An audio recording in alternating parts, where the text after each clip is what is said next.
Okay, good day guys, no? Mayroon nga tayong service dito na Panasonic, no? So ang problema nito guys, tuloy-tuloy yung karga ng tubig, no? Kahit nag-spin, nagkakarga ng tubig, kahit naka-off yung washing guys, basta naka-open yung pinaka-gripo, nagkakarga siya ng tubig, no? So ibig sabihin guys, ang problema nito, yung kanyang solenoid valve ay hindi na nagko-close, no? Kasi nga karga siya ng tubig kahit naka-off yung washing. So, pwede nyo guys ma-identify kapag ang washing nyo ay tuloy-tuloy sa pagkarga ng tubig. Kahit nagwawash na, nag-spin, nagkakarga pa rin ng tubig. Tapos, kahit naka-off, nagkakarga pa rin siya ng tubig. Ang problema niyan guys is sa inlet valve.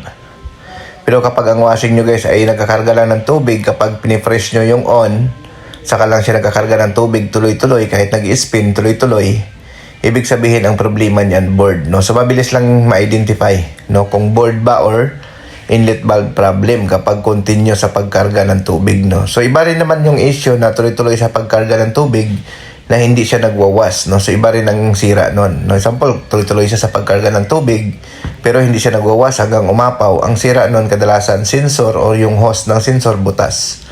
So yun po, no. So mabilis lang ma-identify guys yung washing machine kapag sira siya, no. So ito guys ang gagawin namin dito kasi na-identify natin na ang problema nito is nasa inlet valve kasi nga kahit naka-off siya, nagkakarga siya ng tubig tuloy-tuloy. Kahit nag-spin, nagkakarga ng tubig, no.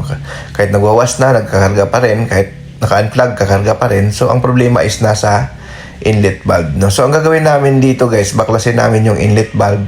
Linisin natin yung inlet valve kasi nga kapag ganito ang issue guys, pwede natin linisin, no. So ayan, binaklas natin yung pinaka-inlet valve guys, ayan, no. So nabaklas na natin yung inlet valve guys, hindi natin na-videohan yung pagbaklas kasi wala tayong tagahawak, no. So tayo humawak, hindi nakapag-video. So ayan guys, binaklas namin yung pinaka-inlet valve niya.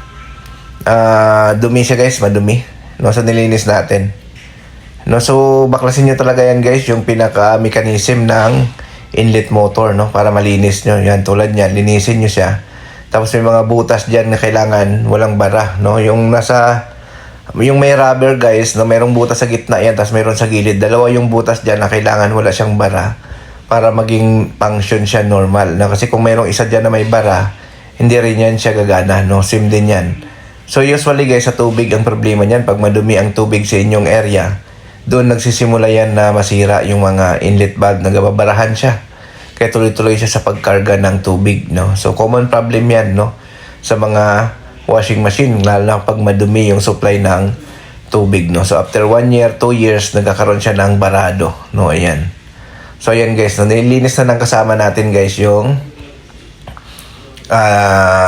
unit na yan. So ito guys, yung mga butas yan dito, dapat yan walang bara yan. Dalawang butas yan guys, so makikita nyo naman na may butas yan. So kailangan guys, walang bara yung dalawang butas na yan. Dapat open para hindi na siya auto or hindi na siya tuloy-tuloy sa pagkarga ng tubig. So yan. So linis lang guys, no. So gagawin natin to, ibabalik na natin to after malinisan. Tapos i-testing natin, no, kung ayos na, kung nag-stop na ba siya, no. So yan. So madali lang naman to guys baklasin yung ganito kasi screw type lang naman to yung mga ganitong inlet valve. Kaya hindi kayo mahirapan guys, no. So madali lang siya, no. So yan.